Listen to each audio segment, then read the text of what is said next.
Fellow Ambazonians, friends and sympathizers of the struggle, on January 20, 2023, the Canadian Foreign Ministry officially informed the world that the parties to the conflict in the Southern Cameroon-Ambazonia have agreed, in quote, to enter a process to reach a comprehensive, peaceful, and political resolution to the conflict. The parties, they said, have also agreed to form technical committees to begin work on confidence-building measures, end of quote. Canada affirmed that it has accepted the mandate to facilitate the process. The statement went on to express the hope that other groups will join in the process. Following this declaration, a statement was also issued on January the 21st by the Ambazonian groups that took part in the initial talks to lay the groundwork for the official process. In this statement, they said that both parties have signed a joint declaration of committing to a mediated process from which a comprehensive negotiated settlement shall emanate, and mandated Canada as facilitator of the process. However, the statement expresses, in quote, deep concern over the reference in the Canadian statement, which they said undermines the spirit and letter of the signed agreement between both parties while they met in Canada. Until the Canadian announcement of January the 20th, only those who attended the pre-talks knew what was happening in Canada. The rest of Ambazonia was in complete darkness regarding those who had been selected or those who had gone there and what they were talking about in Canada. The two statements from Canada and from the Ambazonian groups have now shed light on what was happening and why many questions still remain unanswered, and the ever-lingering suspicions over the ability of Cameroon to actually commit remain on the balance. We here at the interim government of Ambazonia are comfortable enough at this moment to inject our presence into the process, albeit very cautiously. We have done so considering that it is only right now that the real formal talks are to begin. We are willing, with caution, to ignore the initial shortcomings that characterize the beginning of the pre-talks. We have learned that both sides agreed to set up technical committees to lay out the modalities and clarify technical matters about the implementation and monitoring of confidence-building measures. This is the problem that we see in this. Forming technical committees before the beginning of the formal negotiations, when the Ambazonian side is not yet completely constituted, sends bad signals to what lies ahead. The firm commitments from the comrades who were there give us hope that there would be no friction between those who work out the agreement for a formal process and those who will be joining henceforth. What matters now is putting all hands on deck to ensure that the Ambazonian position and aspirations are well defined and defended by all of us. The Ambazonian side has a major challenge now.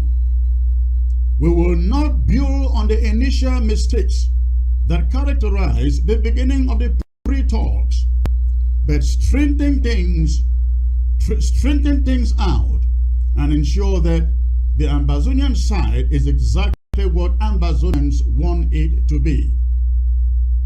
There should be no question as to who is the other party here, or a third party trying to influence the composition of the Ambazonian side, or any effort to keep its people in the dark about the progression of the negotiation process. The formal talks should mark a fresh beginning, despite anything that might have happened prior to the pre-talks. I would like to commend the Ambazonian groups that worked out the initial agreement for presenting themselves as representatives of the process, simply as one party, ladies and gentlemen, and not as individual groups that initially participated in the pre-talks, cannot be overemphasized here. There are only two parties to these talks. They are La République du Cameroun, and the Southern Cameroon-Ambazonia. The Cameroon side is made up of every shade of opinion than independence, and the Southern Cameroon-Ambazonia side, in many groups, is made up of a united team with a united stance for a free and independent Southern Cameroons. People should be free to express themselves and be represented by any of the two parties, that is, La République du Cameroun and the Southern Cameroon-Ambazonia. Nothing like civil society groups or federalists and so on. They know their sides. All Ambazonian groups will have to, as a matter of urgency, come together, constitute themselves into one party, form their agenda and roadmap, and pick their one spokesperson. Although the Canadian announcement lists certain Ambazonian groups, such as the Ambazonia Governing Council and the Ambazonia Defense Force, the African People's Liberation Movement and the Southern Cameroon's Defense Force, the interim government, and the Ambazonia Coalition Team. It is noted that these groups may be parties to the pre-talks, or they may have been parties to the pre-talks agreement, but they are not. Again, they are not parties to the conflict. None of these groups has any conflict in their own standing with Cameroon, or in their own name with Cameroon. It is only Ambazonia, or the former United Nations territory of the British Southern Cameroons, that has a conflict with Cameroon, not the interim government, not AGOFC, not Maurice, not the SCNC, but Ambazonia. All the groups would have to represent and speak in the name of the territory, not in their own names, not as the interim government, APLM, SCNC, RUA, you can name the rest. So if the dialogue is to address the conflict, it should specifically cite the parties to the conflict, which are, again, the Republic of Cameroon and the former United Nations Trust Territory of the British Southern Cameroon-Ambazonia. There will never be any possibility that each of our groups can sign a separate peace agreement with La République du Cameroun as if they own a territory or without reference to Ambazonia. It is now clear, ladies and gentlemen, therefore, that a formal process of dialogue is to begin, and that Canada will be the facilitator. The most critical conditions for dialogue to hold have been met. The need for dialogue to hold outside of Cameroon is met, and in a neutral country, and secondly, that the dialogue should take place before a third party, that one too is met. Now that everything is in order, there is no longer any reason not to be there. We are therefore going to join our colleagues to ensure justice is done to the people of the Southern Cameroons who have suffered undue injustices for decades. The question of the exactitude of the wording of the Canadian announcement is of secondary importance at this moment. Only the agenda, ladies and gentlemen, agreed upon by the two parties matters now. Whatever La République du Cameroun or Canada says does not prevent Ambazonia from coming up with its own agenda that will need to be discussed and agreed upon before the process begins. We should, at least for now, ignore the semantics and focus on the substance, which will depend on what we do from now, from today. I therefore, on behalf of the interim government, want to emphasize the urgency of Ambazonia to come up with its own team, not groups, and its own agenda before going to Canada. Ambazonia should not be seen in Canada in groups. It should be a team of well-vetted technocrats, experts, not representing the groups, but representing Ambazonia. The groups should form a council and remain in the background, giving counsel to the technocrats, the negotiation team. That's our position. The groups would have to come out only to endorse the final agreement if and when one is reached. In this regard, we will join and facilitate all efforts to rally all leaders so that we work out the specifics of our agenda and our team before the process starts. For as long as this is done, you can trust that the interim government will stay the course and render our best participation, ladies and gentlemen. But if people choose to go there in fractions or factions, in groups, we at this interim government will not hesitate to pull out. And I mean that. Lest we forget, this struggle isn't about groups. Groups have played very important roles. But right now, at this moment, it is about Ambazonia, and it must be about Ambazonia. If every Ambazonian agrees with this, then this is the moment you rise up like one man and exert the necessary pressure for Ambazonia leaders to sit on that process as a team and not as groups.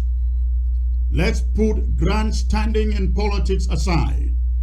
When you get to Biya, you will have enough time to do politics.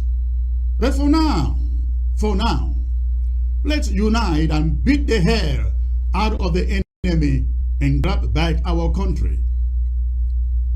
Let me assure our people that stopping the war is not the solution we want.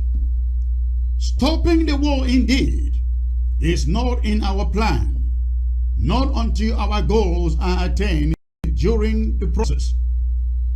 We cannot talk about a ceasefire.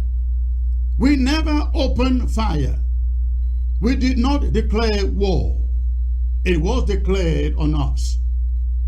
What we want is a peaceful, permanent resolution to the long-standing conflict dating back to 1961 between the former United Nations Trust Territory of the British Southern Cameroons and the Republic of Cameroon. The Southern Cameroon has been seeking justice for more than half a century. More than half a century. There can be no peace without justice. And so to have peace, we must do justice. We believe that these talks provide the opportunity.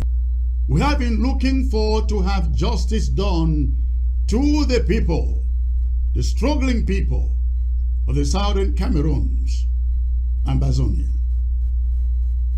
Beyond the incomprehensible differences between La République du Cameroun and the Southern Cameroon-Ambazonia, the two parties at war, let us remember that we are all Africans. How can the children of Africa be butchering each other? What is the reason behind the carnage in Ambazonia?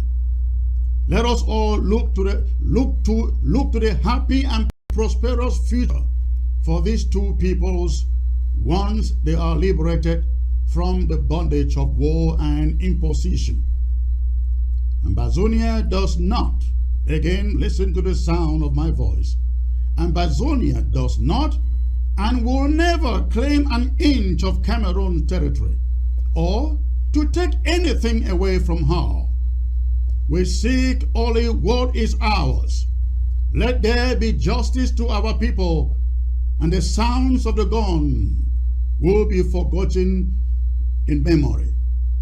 As far as confidence-building measures are concerned, we call on Cameroon to now prove its goodwill and willingness to engage in genuine dialogue by declaring a ceasefire, by releasing all our prisoners, and by stopping the burning of our villages, crop destruction, the harassment of civilians, and stopping the unnecessary provocations that have led to war and continue to feed the war.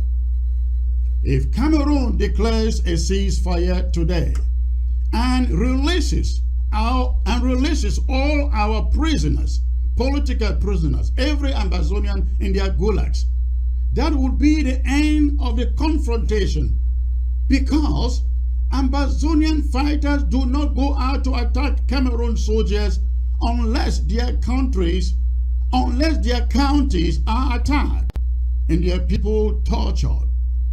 Yes, there is no reason for the fighting to continue if Cameroon takes these needed steps to end it, even though that will not end the conflict. To our long-suffering people, civilians in the territory, we praise you for your endurance and sacrifices.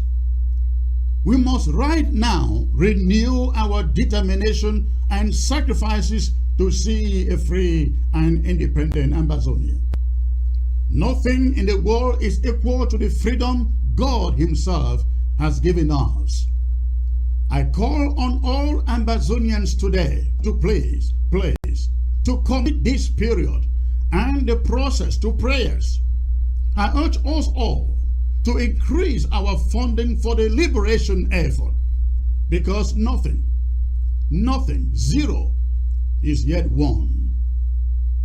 I exhort our fighters, all the Ambazonia restoration forces, to heighten, elevate their vigilance, knowing the country we are dealing with has never kept promises.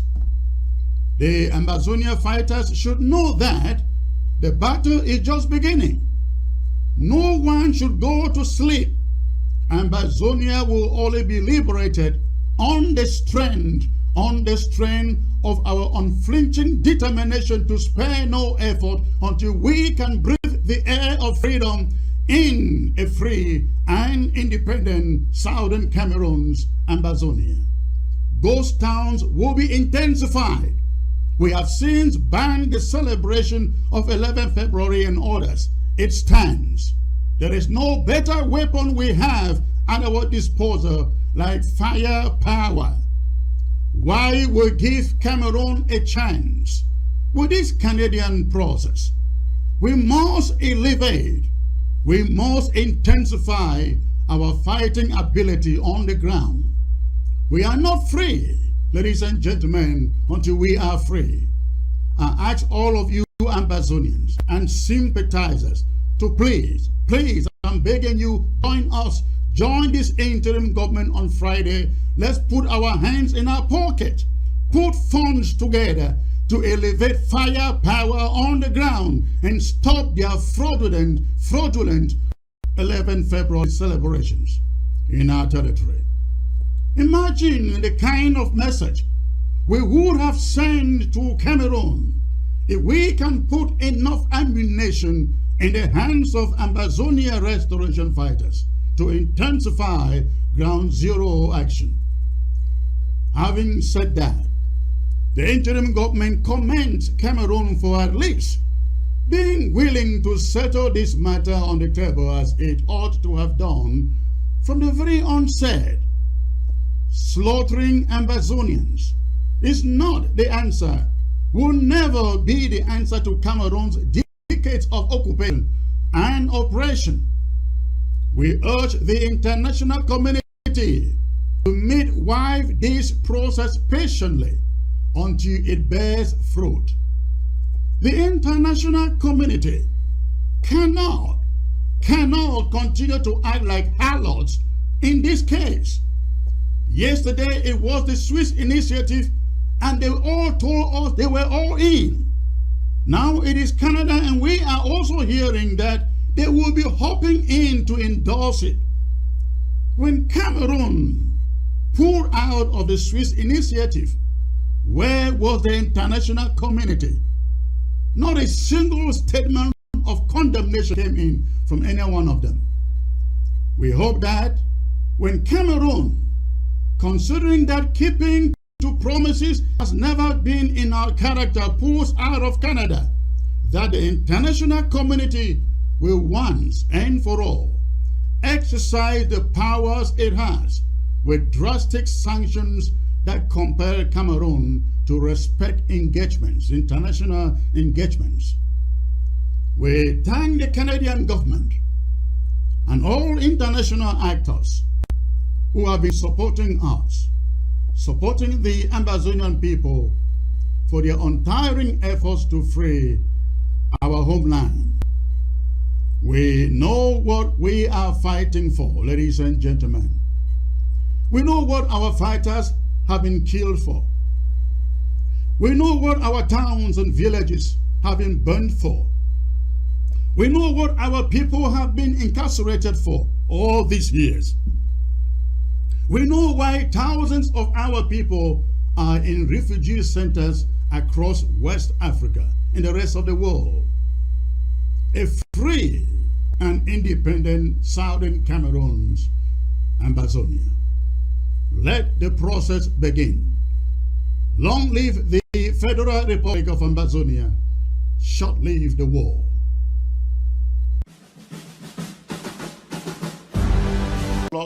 The unyielding spirit of Ambazonia, a nation that refuses to bow. The conflict between Ambazonia and the Republic of Cameroon, or La République du Cameroun, has entered its 8th year, marking a protracted struggle between two opposing visions. one of a centralized francophone-dominated La République du Cameroon, and the other of a self-determined Southern Cameroon-Ambazonia. Despite the odds stacked against them, the might of a heavily armed national military, international ambivalence, and economic pressures of a war-torn society, Ambazonia stands undefeated. Recent events underscore this reality, particularly the failed school resumption on September 9, 2024. While La République authorities planned for a return to school, it was Ambazonia's voice, Ambazonia's will and determination that ultimately prevailed. This incident, like many others, reveals that La République du Cameroon's hold on Ambazonian territory is tenuous at best, and despite their relentless efforts, the Ambazonian people continue to dictate their own fate. It is becoming even clearer Ambazonia is not a land that can be subdued. September 9, 2024 was supposed to mark the return of students across La République du Cameroon to their classrooms. The government of La République du Cameroon had set this date in stone, but in Ambazonia, a different reality unfolded. Rather than children flocking to schools, classrooms remained empty, and the street stayed silent, an eerie testament to the power of the Ambazonian resistance. In many areas, Ambazonian fighters ensured that La République du Cameroon schools stayed shut, defying the decrees of their government. The stark contrast between the government's expectations and the reality on the ground was more than a logistical failure. It was a symbolic defeat. Take the case of Indop, where the district officer was seen walking through overgrown schoolyards, begging, literally begging for teachers to return.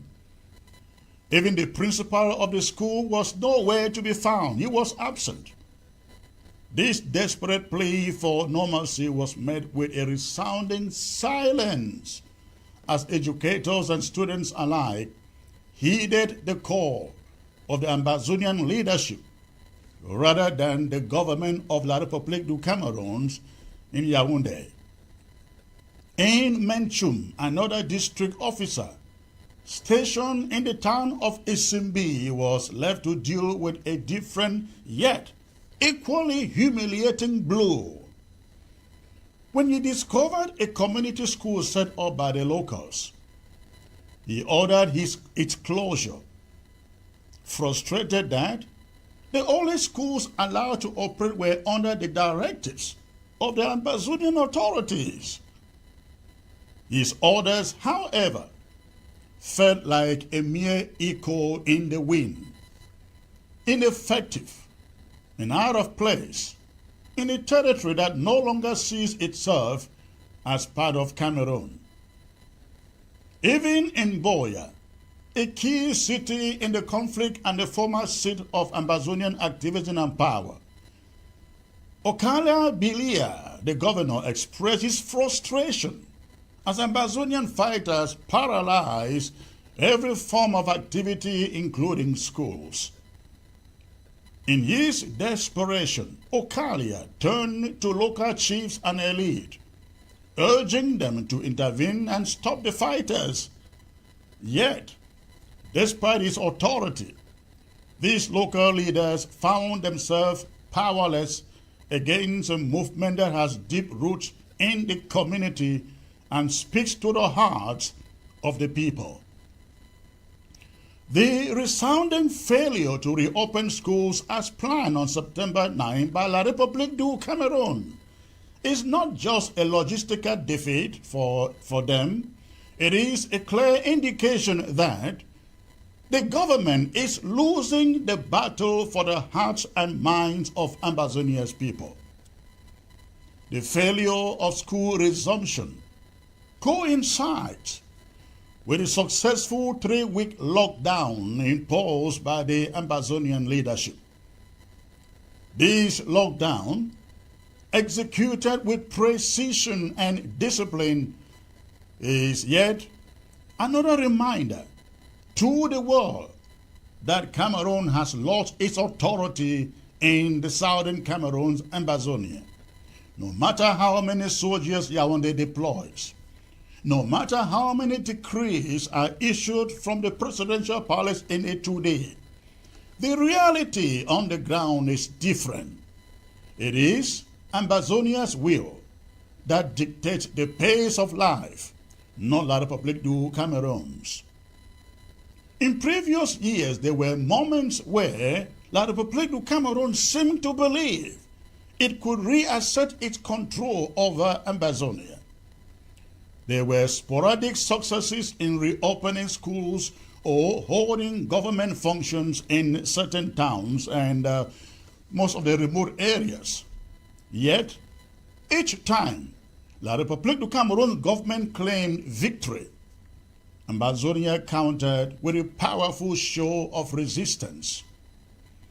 The lockdown, which affected daily life, trade, and movement, was a testament to this unyielding control.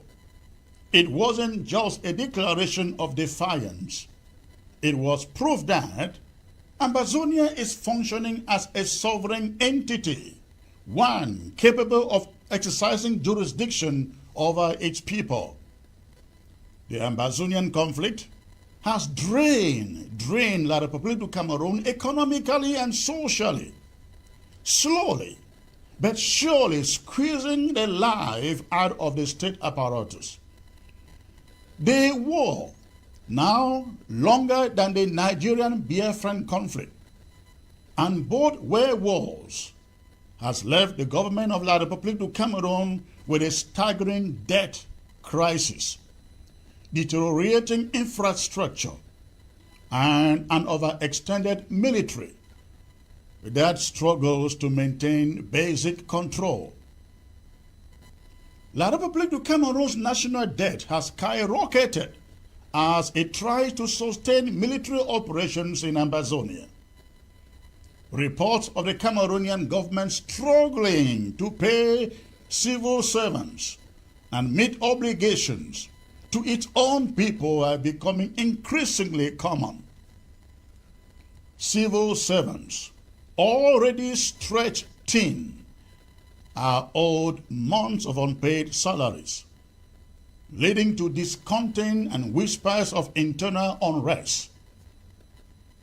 Soldiers sent to fight in Ambazonia are underpaid and under-equipped, which not only diminishes their morale, but also exposes the vulnerabilities of La République du Cameroon's military as an overburdened, exhausted force.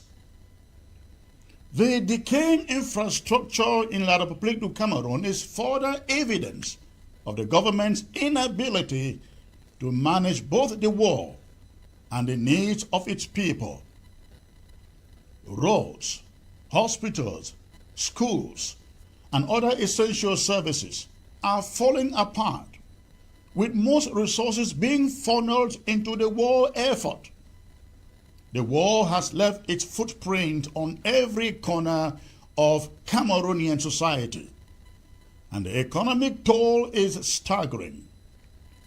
The situation has become so dire that Cameroon is now forced to rely heavily on international aid and loans to stay afloat, further plunging the country into a financial abyss from which it might never recover. If the government of La République du Cameroon still believes it can win this conflict militarily, it needs to start rethinking its strategy. 8 years have passed by, And despite the use of force, widespread human rights abuses, and a campaign of intimidation, La République du Cameroon has been unable to subdue Ambazonia. The war has lasted far longer than even the Biafran conflict, which lasted for only 3 years. And it has exceeded both the First and the Second World Wars, the first one lasting 4 years, the second one 6 years. This longevity is not just a testament to the complexity of the conflict, but to the resilience, the resilience of the Ambazonian people. They have endured displacement, the burning of their villages, the killing of their loved ones, and yet they continue to stand. No amount of military intervention has been able to break Ambazonians' will. The government of La République du Cameroon may have the weapons, but Ambazonia has something far more powerful, an idea, or a cause rooted in the deep desire for freedom and independence. The determination of the Ambazonian fighters, ladies and gentlemen, and their leadership, despite their limited resources, shows that this conflict cannot be won by force. Ambazonia has become an example of an asymmetrical war, where the weaker party leverages its local knowledge, popular support, and moral high ground to challenge a far larger and better equipped adversary, that is, La République du Cameroon. Cameroon's reliance on brute force has done little more than galvanize Ambazonians' resistance. The more Cameroon attempts to suppress Ambazonia, the stronger and more resolute the Ambazonian movement becomes, especially the more resolute Ambazonia restoration fighters. The leadership in Yaoundé faces a stark choice: continue a costly war with no end in sight, or begin to accept the reality of Ambazonian self-determination. As the conflict drags on, it's not just Ambazonia that suffers. The entire country of La République du Cameroon is being pulled down with it. Politically, Cameroon's leadership is beginning to fracture under the strain. There are rumblings within the government, within their military, and within their civil service about the feasibility of continuing this fight. President Paul Biya's regime has long relied on a policy of centralization and suppression. But as the years go by, this strategy is proving unsustainable. International pressure is mounting, and the global community is growing increasingly critical of Cameroon's handling of the situation and its refusal to dialogue. Continued reports of human rights abuses, war crimes, and atrocities are eroding La République du Cameroon's standing on the world stage. Moreover, the government's inability to address the root causes of the conflict, the systemic assimilation, marginalization, and oppression of the Ambazonian population, only ensures that the war will continue. As long as Cameroon refuses to recognize the legitimate grievances of the Ambazonian people, there can be no peace, neither for them or for us. The people of Ambazonia are not asking for superficial reforms or half measures. They are demanding complete independence, and they have proven that they will accept nothing less. Again, nothing less. The situation in Ambazonia remains a powerful reminder to the leaders in La République du Cameroon of the limits of force and the strength of a people united by a common cause. La République du Cameroon has thrown everything it can at Ambazonia. Its military, its bureaucracy, its legal system, its money, and yet Ambazonia remains unbroken. The failed school resumption, the successful lockdown, and the continued inability of Cameroon to exert meaningful control over Ambazonia all point to one undeniable fact, and it is that Ambazonia cannot be defeated. Cannot be defeated. The government of La République du Cameroon finds itself trapped in a war it cannot win. Every day that the conflict continues, Cameroon's economy weakens, its infrastructure crumbles, and its authority erodes. The longer it takes for La République du Cameroon to realize that Ambazonia is a nation determined to forge its own destiny, the deeper the wounds will grow on both sides. The failed attempts, ladies and gentlemen, by the La République du Cameroon government to assert control over Ambazonia's schools, coupled with the lockdown that was so effectively enforced by Ambazonia restoration fighters, should serve as clear indicators that the struggle for Ambazonian independence is not merely a political struggle, it is a deeply rooted generational fight for identity and sovereignty. The leadership in Yaoundé may continue to deny Ambazonia's right to self-determination, but every day, they delay a meaningful resolution, they risk further unraveling the fabric of their own country. Again, that was my talking point there, ladies and gentlemen. I hope it is illuminating and makes a lot of sense to you. And the colonial administrators, Mbella Moki and the rest, they stand alongside Moja, or whatever they call him. Now, we realize that another tactic they have devised now is to say, you know, Northerners are the problem. Northerners are the comrades. I am 54 years old.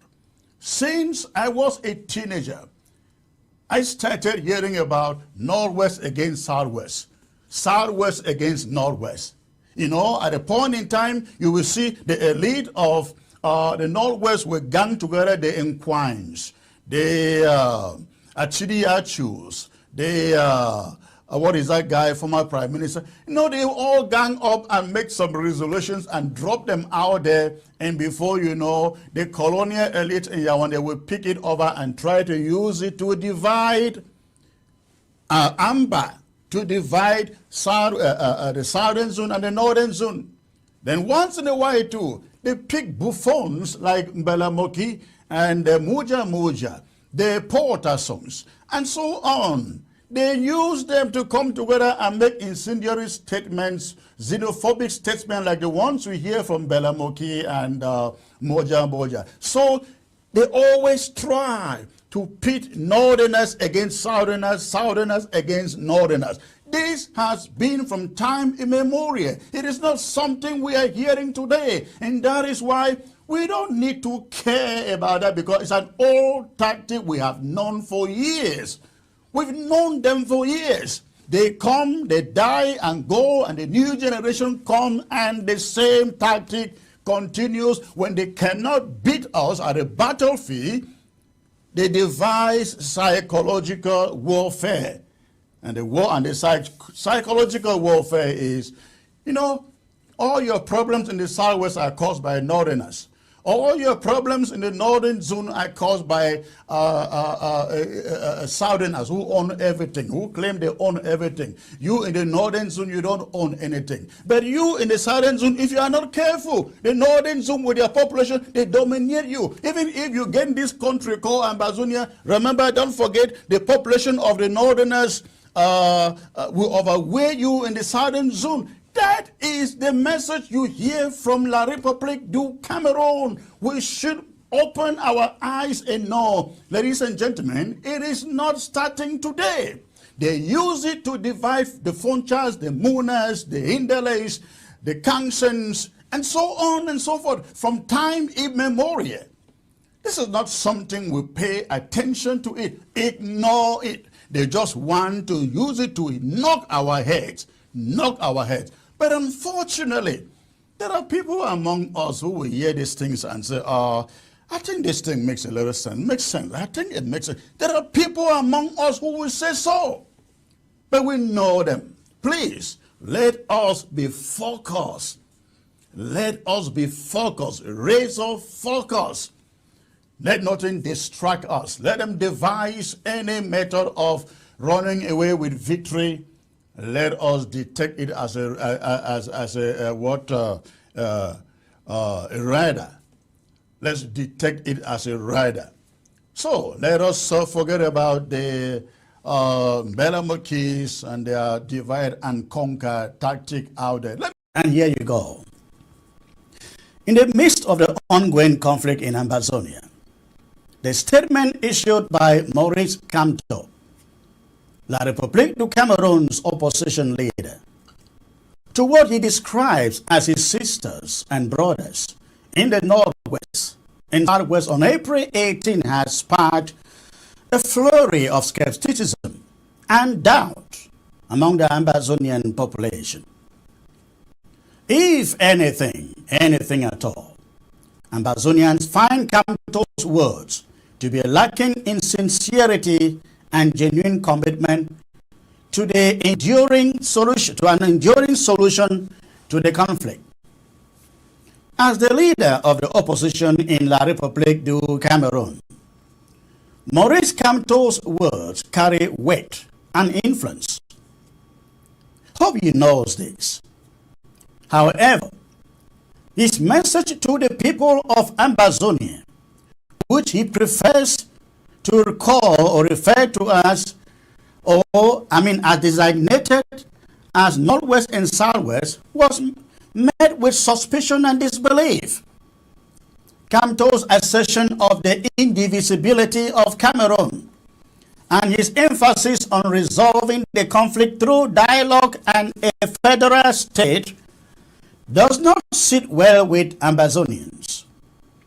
They see his words as an attempt to pacify and blindfold them into complacency rather than addressing the root causes of the conflict. Kamto's reference to reunification, a terminology that has been used by La République du Cameroon's politicians to imply that the Southern Cameroons have no distinct voice of their own, further fuels the skepticism by invoking a non-existent reunification. Kamto seemed to disregard the unique history and aspirations of the Southern Cameroons, suggesting that they were always part of Cameroon. The Southern Cameroon was always part of Cameroon, you want us to believe, which we Ambazonians vehemently reject.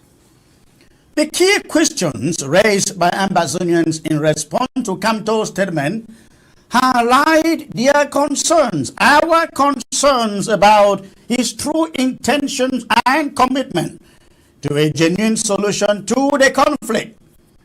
We question whether Kamto truly believes in the right of the Southern Cameroon-Ambazonia to self-determination, whether he would support a referendum for the people of the Southern Cameroon-Ambazonia to express their wishes freely, and whether he acknowledges their right to withdraw from the Union, if there was one, as they say, with la République du Cameroon.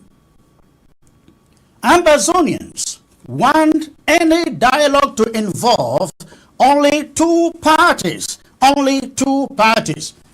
République du Cameroon and the Southern Cameroons, and to take place in a neutral country to ensure fairness and impartiality.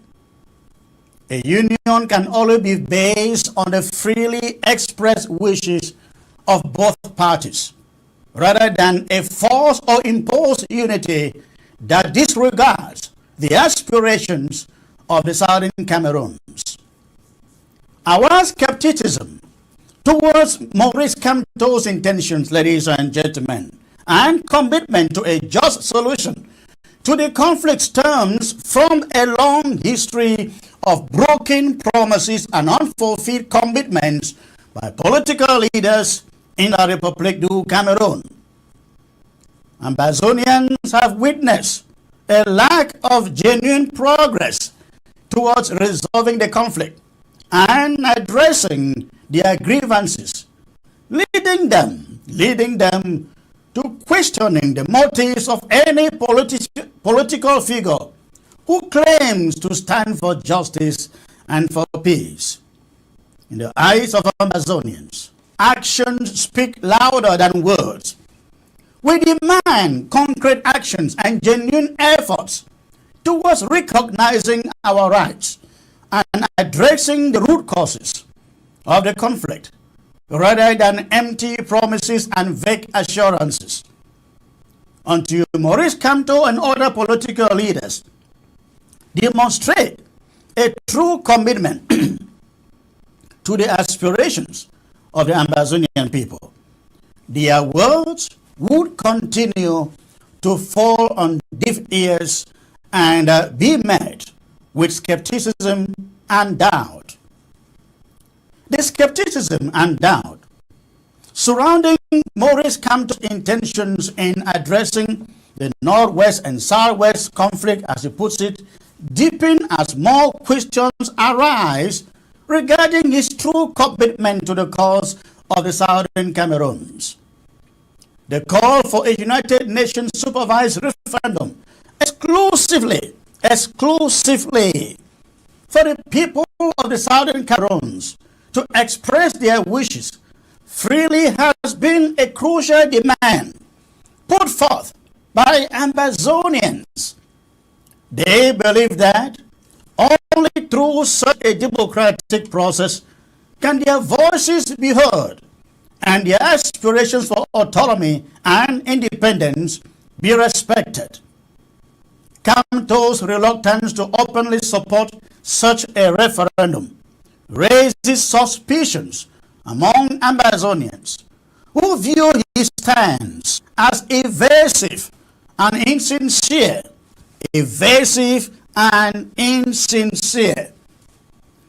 The demand for dialogue to take place between two equal parties, that is, the République du Cameroon and the Southern Cameroon-Ambazonia, in a neutral country underscores the need for fairness, the need for transparency and impartiality in any peace negotiations. Ambazonians insist on a level playing field where their concerns and grievances would be given due consideration rather than being overshadowed or marginalized by the dominant narrative of the Cameroonian state. Ultimately, the litmus test for any francophone claiming to stand for justice and peace in the Ambazonian conflict lay in their responses to these fundamental questions. Ambazonians see these questions as essential probes into the sincerity, the integrity, and the commitment of any leader purporting to look for lasting solutions. The answers provided by political figures like Maurice Kamto would reveal their true colors and true intentions, shedding light on whether or not they truly respect the rights and aspirations of the people of the Southern Cameroon-Ambazonia. The history of the Ambazonian conflict, ladies and gentlemen, is rife with broken promises, failed initiatives, and escalating violence every day. Ambazonians have endured years of marginalization, of oppression, and human rights abuses, fueling their determination to seek recognition, to seek justice and self-determination. Against this backdrop, the words and actions of political leaders like Maurice Kamto carry a heavy burden of responsibility and accountability. In the eyes of Ambazonians, the only path to peace and justice lay in a genuine commitment to addressing the root causes of the conflict, recognizing the rights and aspirations of the Southern Cameroons, and engaging in a transparent and inclusive dialogue process. Unto political leaders, the lives of Maurice Kamto demonstrate a clear and unwavering dedication to these principles. Their words will continue. Again, their words will continue to ring hollow and fail to resonate with the aspirations and hopes of the people of the Southern Cameroon-Ambazonia. And that is my monologue and response to this letter coming from Maurice Kamto. I am supposed to be joined by Comrade Dennis Atem, joining me from somewhere in Africa, and not Dennis Atem, not Derek Atem. And of course, I have also Derek, who is joining me from. In a rare display of candor, Mbella Moki, a prominent figure within the Cameroonian political system, delivered a fiery tirade against cabinet members, almost breaking into tears, as he passionately decreed the systemic neglect that plagues the country. His impassioned speech, which enumerated a litany of failed promises, including the long overdue bitumen plant, the Victoria Seaport, the Tico Airport, and other essential infrastructure, was a moment of truth that many did not see coming from someone of his political leaning. For once, a voice within the corridors of power in Yaoundé echoed the frustrations of millions. Moki's critique was poignant, timely, and in its own way, courageous. However, this moment of boldness does not absolve Mbella Moki or others like him from the broader indictment of complicity in the oppression of Ambazonia, where he hails from. His lamentations, though notable, are not enough to erase decades of his active participation in a system designed to exploit, suppress, and underdevelop the Southern Cameroons. If anything, they highlight the profound contradictions of those who have thrived within this system, while occasionally shedding crocodile tears over its dysfunction. For Ambazonians, Mbella Moki's grievances are far from new. They are echoes of the same unfulfilled promises that have defined the relationship between the Southern Cameroons and La République du Cameroon for over 6 decades. 6 decades, ladies and gentlemen. These promises to build critical infrastructure, to develop the region, and to provide basic amenities have been nothing more than a cynical ploy to pacify a population while entrenching a system of exploitation. Mbella Moki's lamentations about the Victoria Seaport and the Tico Airport, for instance, mirror those of venerable Southern Cameroon leaders like Dr. E.M.L. Indele, Ayaba-The Mokong, John Wood Funcha, Molali Tumbe, you can name the rest. Their voices like his decreed the same neglect, the same broken promises, and the same betrayal. Yet, decades later, the situation remains unchanged, the same. The question that arises, therefore, is why individuals like Mbella Moki believe their impassioned critics will make any difference? Why do they think that lamenting within the same system that perpetuates this oppression will yield results? History has shown us that it will not. Joseph Weber, another bold voice who dared to speak truth to power within the Cameroonian parliament, serves as a cautionary tale. His impassioned speeches earned him exile and marginalization, not change. If Weber, who spoke with unmatched conviction, could not move the needle, what makes Mbella Moki think his tears will?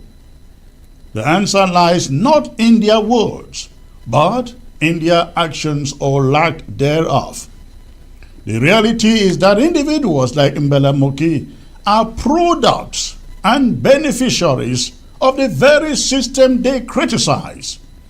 Their loyalty to Yaoundé, despite its glaring failures, stems from a combination of greed and fear. They are content with the crumbs that fall from the table of power, unwilling to risk their positions or privileges for the greater good of their own people. This complicity is what keeps Ambazonia in bondage. By participating in the charade of governance under La République du Cameroon, they learn legitimacy to a system that has no intention of changing. If Mbella Moki and others truly care about the plight of their people, they would go beyond lamentations. They would stage a mass walkout, tender their resignations, and return to their roots to join the struggle for an independent Ambazonia.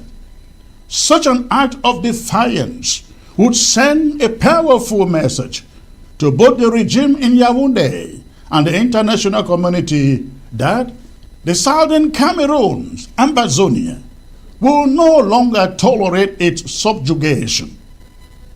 Instead, they cling to the illusion that change can come from within, despite overwhelming evidence to the contrary. Consider the promises that Mbella Moki highlighted in his tirade. The bitumen roads, the Victoria Seaport, the Tico Airport, and add the Bamenda Ring Road to it. These are not new aspirations. They are relics of a colonial era strategy to placate the Southern Cameroons while stripping it of its resources. The neglect of these projects is not accidental. It is a deliberate policy of underdevelopment designed to weaken the region and keep it dependent. Buea remains disconnected from its 6 divisions, they call it, and Bamenda too suffers the same fate. This is not incompetence. It is an annexationist policy in action. As a teenager, I remember hearing the same laments or lamentations from the great Southern Cameroon's nationalists. E.M.A. Indele's cries over the Victoria Seaport were as heartfelt as they were futile. Ayaba-The Mokong's fiery denunciations, Albert Mola Injo Lutumbe's legal arguments, and so on and so forth. All their political activism underscored the same point. The Southern Cameroon was being systematically stripped of its dignity and future. Yet, despite their efforts, the system remained impervious to change. What makes Mbella Moki think his voice will succeed where theirs did not succeed? The only antidote to this circle of neglect and lamentation is independence. Independence.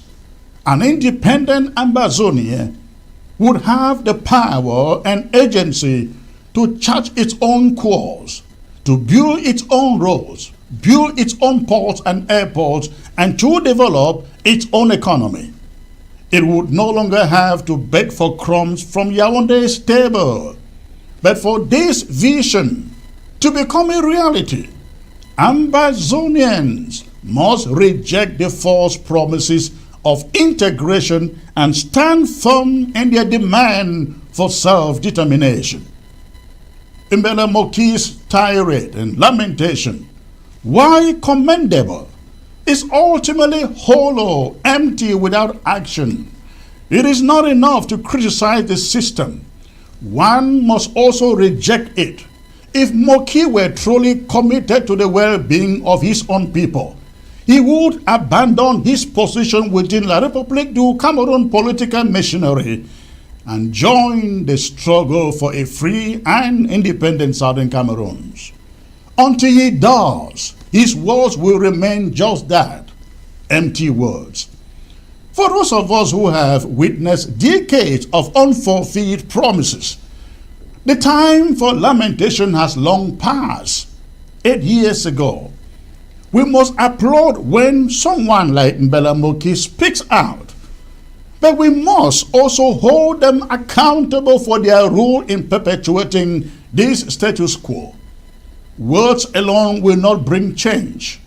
Only action will. And the most powerful action that Mbella Moki and his peers can take is to walk away from a system that has brought nothing, zero, but suffering to the Southern Cameroons. In the end, the fight for Ambazonia's independence is not just about breaking free from La République du Cameroon. It is also about breaking free from the mindset that change can come from within. It will not. It cannot. The system is designed to sustain itself at the expense of the Southern Cameroons. Those who believe otherwise are either deluded or complicit. Mbella Moki's tears may have been genuine, but they are not enough.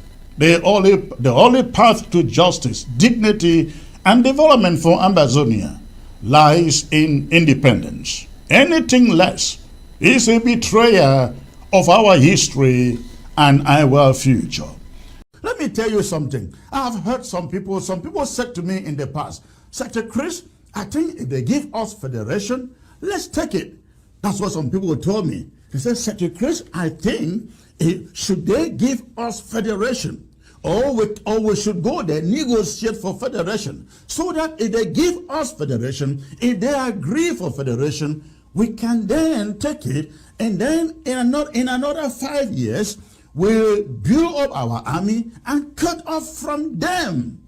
Ladies and gentlemen, La République du Cameroon will never sign any federation that gives the northern zone and the southern zone full autonomy over its territory and resources, because they are scared of you. They know that they give you that federation. The governor up in the northern zone will be building an army. The governor up in the southern zone will be building an army. In fact, the governors will not even be, ladies and gentlemen, they may not even be Ambazonians. If they give us federation, the governors will not even be Ambazonians. They will be Francophones. You know, the policy of integration. You remember bilingualism?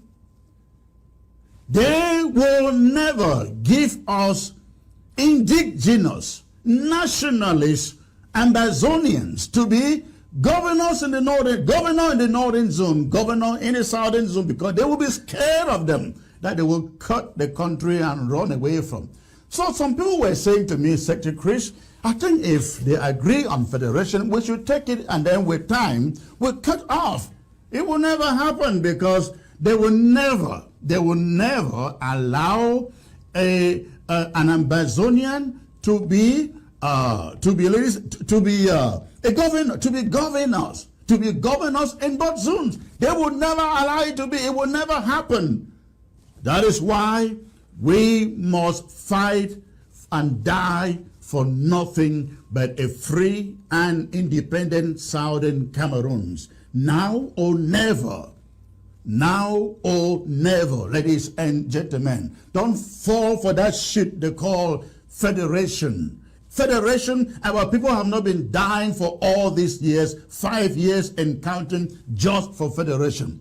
If La Republic so much love federation, they should have implemented it for the time our forefathers began to ask for it. So many people did not have to die before La Republic considers federation. We are in for this fight. We are paying the price of this war, not to go back and live together with La Republic du Cameroon in the so-called federation. We are in this war, losing our families, losing our heritage, losing everything that we've planted or sown over the years for nothing but a free and independent Ambazonia. Ladies and gentlemen, any other route leads you back into the hands of La Republique du Cameroon. That's what we're fighting for. And so that is it. That's what is happening in La Republique du Cameroon. The tragic abduction and apparent death of Roland Ewane, local government administrator of Ayaba-The in Indian County, raises profound questions about the nature of governance, justice, and equity within La Republique du Cameroon. While the kidnapping itself is a grievous act that underscores the volatility in the region, the Cameroonian government's response, or lack thereof, reveals deeper systemic issues that continue to plague the relationship between the French-speaking majority and the annexed and marginalized Southern Cameroonian minority. The silence surrounding Ewane's fate is a glaring reminder of why Ambazonia has resisted integration into La Republique du Cameroon for decades.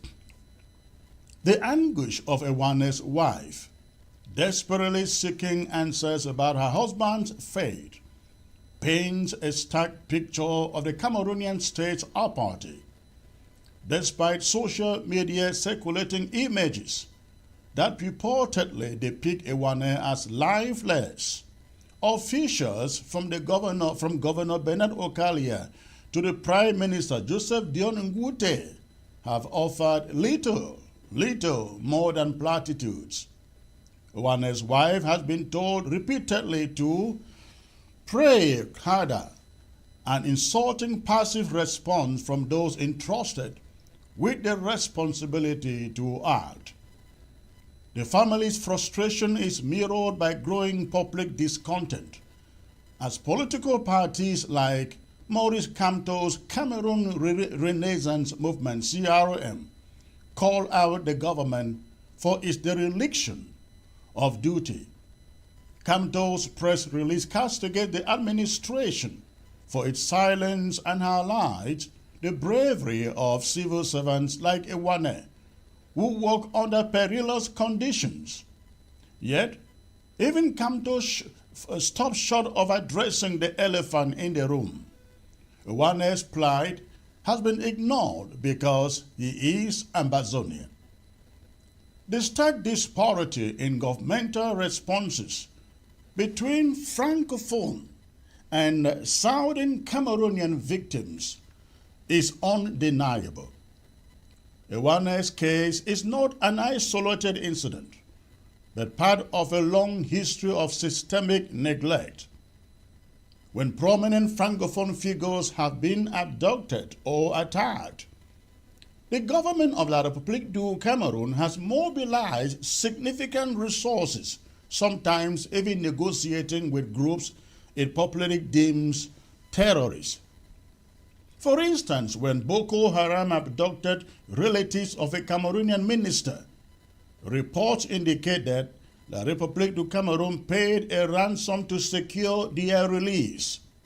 In stark contrast, the Ambazonian identity of Ewane has relegated his case to the margins, with officials invoking their refusal to negotiate with terrorists as an excuse for inaction. If Bernard Okalia-Bila himself had been the one abducted, the response would have been vastly different. The military might of the state would have descended on Ayaba-The, with homes touched and entire communities displaced in retaliation. But for Ewane, a Southern Cameroonian, an Ambazonian, the government's silence speaks volumes about the systemic iniquities that have fueled the Ambazonian struggle for 8 years and counting. The neglect shown in Ewane's case is emblematic of why Southern Cameroonians have long resisted integration into La République du Cameroon. The ongoing war in Ambazonia is not merely about independence, it is about survival and the rejection of a system that devalues Southern Cameroonian lives. The marginalization of Ambazonians in governance, in resource allocation, and justice has created a deep chasm of mistrust. Ewane's abduction, ostensibly due to tax enforcement against Nigerian fishing communities in Ayaba-The, illustrates how Southern Cameroonians are often placed in harm's way to serve the state's interests. Taxation policies imposed without consultation or sensitivity to local realities exacerbate tensions in regions already grappling with conflict and economic hardship.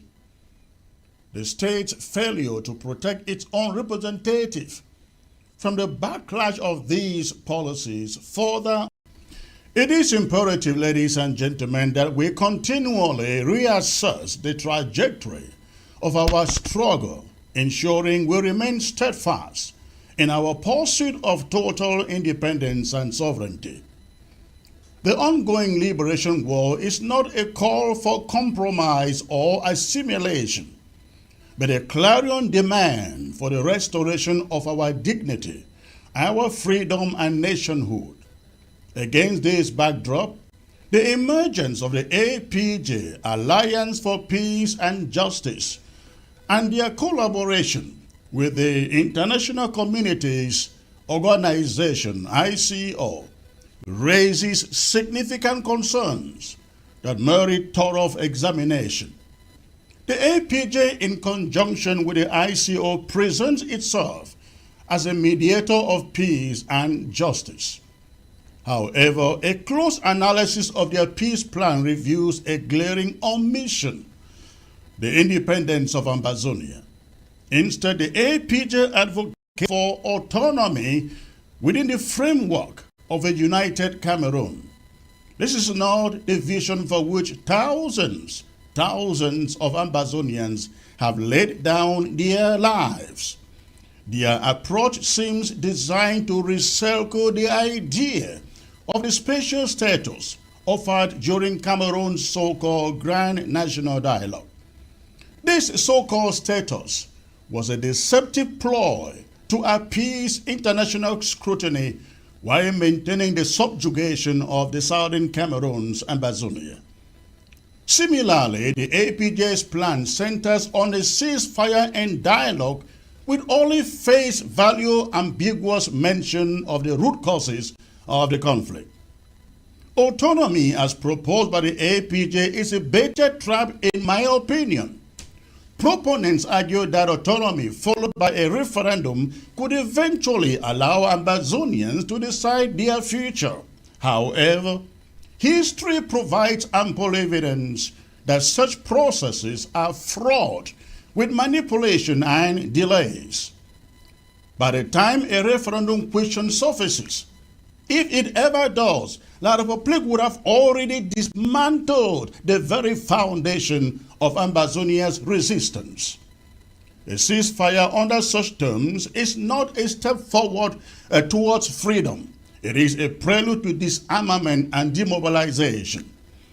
Without the ability to defend ourselves, Ambazonia will be left vulnerable to further exploitation and oppression.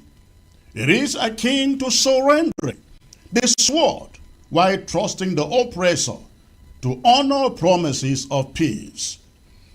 The ICO and its local collaborators, including Capo Daniel and Dr. J.J. Asongu, with others, have conspicuously avoided the term Ambazonia. Their rhetoric focuses on Southern Cameroon or Anglophone regions, subtly undermining the identity of our struggle. This linguistic choice is not accidental. It aligns with their vision of keeping Ambazonia shackled within the framework of La République du Cameroun. By excluding the independence option from their peace plan, the ICO and the APJ reveal their bias. Their mission is not to secure justice for Ambazonia, but to perpetuate the status quo under the guise of peace. It is crucial to revisit the goals of our liberation war.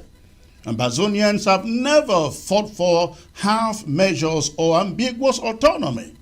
Our struggle is rooted in the historical betrayal of 1961, when the United Nations and the British government facilitated our forced union with French Cameroon or La République du Cameroun, ignoring our right to self-determination. Since then, our people have endured assimilation, marginalization, cultural erasure, and economic exploitation. The blood of our martyrs demands nothing less than full independence. Any solution that falls short of this is a betrayal of their sacrifice. History is replete, ladies and gentlemen, with examples of liberation movements undermined by half measures. The ICO and the APJ's plan mirrors similar strategies used in other contexts to pacify resistance without addressing the core grievances of oppressed peoples. For instance, South Sudan. Decades of autonomy within Sudan failed to prevent continued exploitation and marginalization until full independence was finally achieved in 2011. How about Western Sahara? Promises of autonomy under Moroccan rule have resulted in prolonged conflict and stalled referendums, leaving the Sahrawi people in a state of limbo. The lesson is clear. Autonomy within a hostile framework is not a stepping stone to freedom. It is a trap designed to dissipate resistance and legitimize oppression. Ambazonians must discern between genuine leadership and opportunistic collaboration. Leaders who align with the APJ's peace plan are complicit in the dilution of our cause. Their actions betray the sacrifices made by Ambazonians on the battlefield, in detention centers, and in exile. True leadership does not waver in the face of international pressure or the allure of compromise. It stands firm in its commitment to the people's aspirations. Our path to independence requires unwavering resolve and clarity of purpose. Here are key steps Ambazonians must take to safeguard their struggle. Number one, rejecting compromises. Any plan that does not explicitly recognize Ambazonia's right to sovereignty is unacceptable. Number two, we strengthen unity. The divide and conquer tactics employed by La République du Cameroun and its collaborators must not weaken our collective resolve. Ambazonian factions must prioritize unity over personal political differences. And lastly, self-defense. A strong self-defense is critical to securing our negotiating position. Disarmament under the guise of a ceasefire will only embolden La République du Cameroon to continue its atrocities. Let us not be deceived by the serene call for peace without justice. The APJ plan is sophisticated. It's a sophisticated attempt to derail, I believe, in my opinion, our independence movement.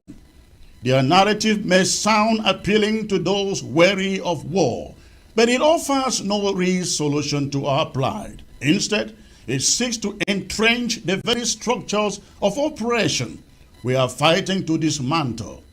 Our liberation war is not a battle for autonomy or reform. It is a fight for freedom and sovereignty. Let us honor the sacrifices of our heroes by staying true to the cause. No half measures, no compromises, independence or nothing. Fellow Ambazonians, friends and sympathizers of the struggle, on January 20th, 2023, the Canadian Foreign Ministry officially informed of this.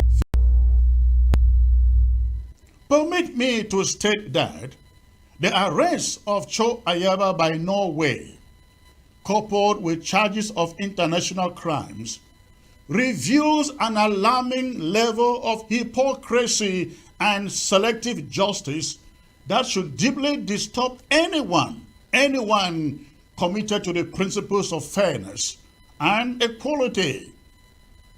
This move does not stand alone as a procedural action of international law enforcement, but rather reaches a double standard that blatantly ignores the atrocities committed by the Cameroonian regime against the people of Ambazonia. How can Norway justify singling out Ayaba when Cameroon government officials drenched in the blood of innocents, room-free, untouched by the same mechanisms of justice?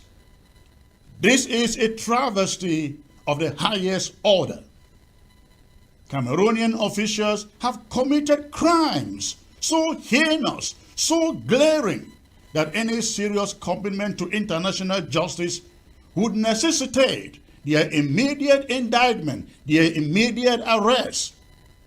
The arbitrary arrest of innocent civilians in Ambazonia, the burning and destruction of over 400 towns and villages, the rampant use of torture, and the systematic campaign of extrajudicial killings have all been carried out with brutal impunity by the regime in Yaoundé, by their officials. Soldiers of the Cameroonian military have openly admitted to burying civilians in Ambazonia in mass graves, executing innocent people without trial, and engaging in forced disappearances as part of a reign of terror aimed at quashing Ambazonian resistance. This is no speculation or exaggeration. We all know it. Human rights reports are there. These are documented crimes witnessed by the international community. And yet, Norway has chosen to turn a blind eye to these atrocities while targeting an individual who has merely dared to stand against such overwhelming brutality by La République du Cameroon officials. If Norway truly sought to uphold international law and protect human rights, its response would not be limited. Again, its response should not be limited to the arrest of Cho Ayaba, but also extended to the immediate apprehension of Cameroonian officials responsible for these war crimes in Ambazonia.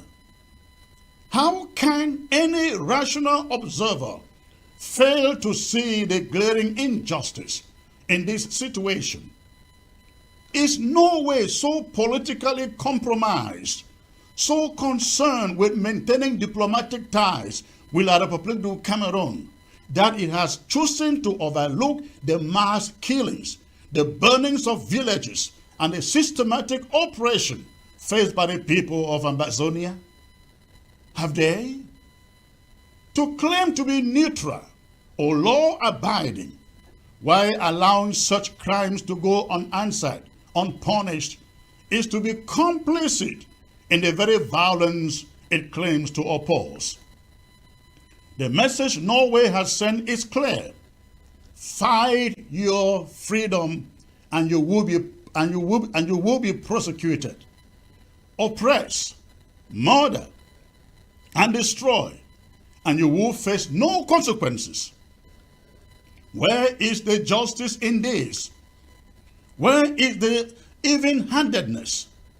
Arresting Cho Ayaba while allowing those Cameroonian officials who have orchestrated these atrocities to walk free is not just unfair.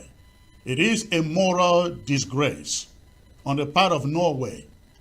It exposes the deeply entrenched biases within the international community that allow powerful regimes to crush smaller, oppressed peoples without fear of reprisal. If justice were truly blind, if the international legal system were truly impartial, then, ladies and gentlemen, Cameroon's leaders will be facing the same handcuffs now slapped on Ayaba. They would be charged with crimes against humanity, with genocide, with every horror that they have unleashed upon Ambazonian civilians. Yet here we are, watching as Norway selectively enforces the law. Norway's actions signal to the world that the suffering of Ambazonians is not worth their attention. That's what it is. That their cries for justice will continue to be ignored, and that the lives destroyed by the Cameroonian regime led by Paul Biya are expendable.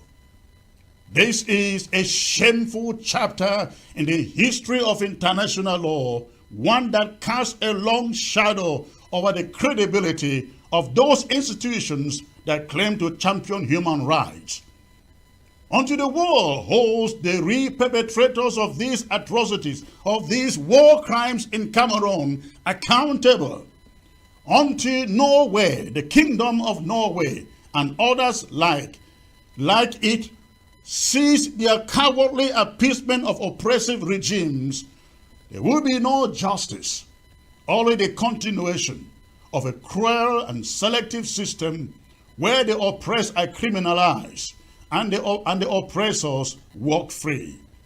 This is not just unfair, it is a grotesque perversion of justice, and the international community must reckon with this failure. If Norway, ladies and gentlemen, if Norway wishes to claim any moral high ground, it must take a hard look at the crimes of Cameroon and arrest those responsible.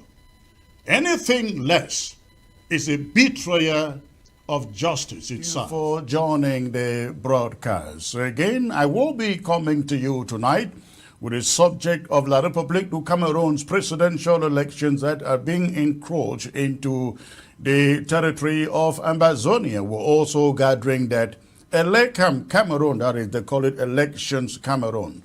Officials are being slaughtered in the north of that country, talking about the long-predicted civil war that is going to ensue in Cameroon over their transition. We're going to look into that and, of course, many other things. But before we get there, again, I'd like to appeal to you. Go ahead, hit your share button.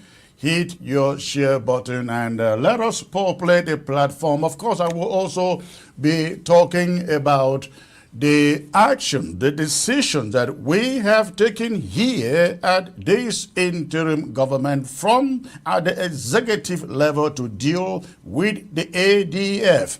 The ADF on the ground, and ladies and gentlemen, since the beginning of this struggle, the ADF has been the number one trouble that we have had on the ground. And we have decided here, if there is no change for the better for the ADF, we will now have to deal with them squarely as an anti-revolutionary force on the ground. We will treat them as we treat La République du Cameroon's army.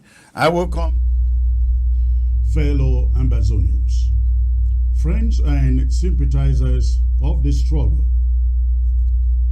on January 20th, 2023, the Canadian Foreign Ministry officially informed the world that the parties to the conflict in the Southern Cameroon-Ambazonia have agreed, in quote, to enter a process to reach a comprehensive, peaceful, and political resolution to the conflict.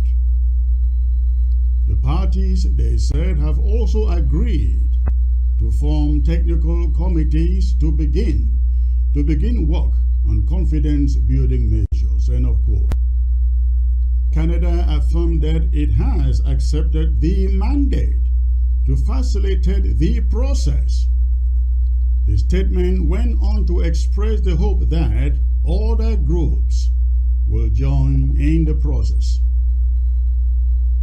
Following this declaration, a statement was also issued on January the 21st by the Ambazonian groups that took part in the initial talks to lay the groundwork for the official process. In this statement, they said that both parties have signed a joint declaration of commitment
Biya.